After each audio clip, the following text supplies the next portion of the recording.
My name's Aaron Zimmerman. I am the primary pilot for both my own photography company, Aries Imaging, and also my engineering company that I work for, Simsturken Engineering. I work with a variety of drones, though primarily the ones I use the most are the Mavic 2 Pro and the Phantom 4 Pro. It depends on the application. I've had a number of different situations come up. I've done aerial flights for construction projects. So that includes usually doing an orthomosaic map where we just fly the drone in a pattern back and forth across the area where it's taking pictures of, and it's constantly taking a picture every 3/4 of a second, and then it overlays those to give us a very, very detailed map down to about usually less than an inch per pixel. So that gets us a lot of detail, primarily in engineering for any site problems that we might have that don't show up on something like Google Maps, which is what was used previously. I was going to say, as far as what I do with my company Aries Imaging, that's a lot of either real estate work. I've done crop work for monitoring crops once a week to see how they're progressing. I've also done events, getting special images for events of how many people are going through or what it looks like from the sky. So that's a more varied kind of application. So the first drone I ever started with was actually just a toy drone from Kohl's that I picked up for my son Asher. And we played around with it for a bit. It didn't have near the capabilities of some of the other ones where I have live video feed or anything. It was basically a toy, mostly plastic, very light. The wind took it away, and it was plagued by constant motor issues. So while we had fun with it, we went through about 3 of them in a short period of time, and we just kept at it until we both were able to pilot well. Once I was able to download some of the pictures from some of those flights, I was immediately captivated by that. And so from that point on, I started doing a lot more research into which drones I like to use and what I'd use them for. So my next step was the DJI Spark. This one is a small but powerful drone. It doesn't have quite the image capture of some of the more professional drones. It's kind of floating that line between, a toy or a useful instrument.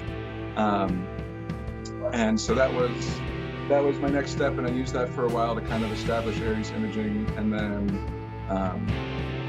as time progressed, I needed better quality photos, better quality video, something that could handle a little better. And so I stepped it up to my current drone that I use the most, which is the Mavic 2 Pro. And that one, it can take 4K video. It's got a 4-mile range. It runs on radio signals from the remote controller that I have that plugs into my phone. And it can stand winds up to 25, 30 miles an hour without missing a beat too much. So it's a very powerful drone. It's also quite compact, can fold down and be easily transported.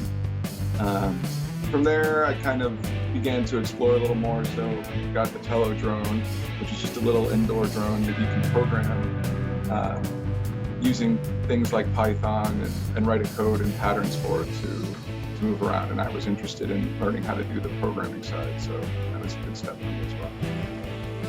I don't have the Phantom 4 Pro that we use for the engineering company I work for presently, because that stays at our office most of the time.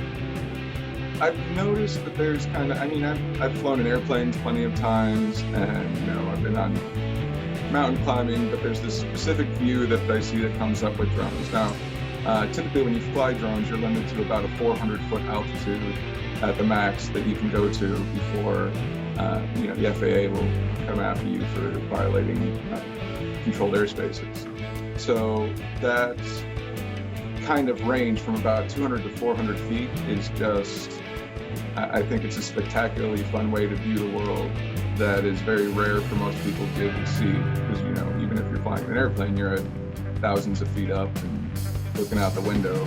But here you have the ability to view very fine details, your surroundings, while at the same time getting a bird's eye view, basically.